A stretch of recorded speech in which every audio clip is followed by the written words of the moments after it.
So in this Microsoft Word tutorial video, I am going to be showing you guys how to insert the copyright sign inside of a document here on Microsoft Word. So the first thing you have to do is open up a Word document. Once that is done, go to the top left, which I have actually selected already, press on Insert. So if you're on the Home tab right here, press on Home, then go to Insert right here. Go all the way to the far right to where it says advanced symbols, press on that.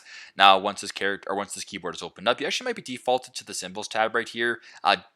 Just simply go right beside it, press on special characters just like this. And if you go a couple different options down, there actually is the copyright button right here. Simply go ahead to the bottom right, press on insert, and then press on close. And there you go. I've now added the copyright sign just like that. So if I were to type in copyright just like that, the C, or in case, in this case, the copyright sign is still present in this document. So super simple, super straightforward. This is how to insert or how to add the copyright sign into your document here on Microsoft Word.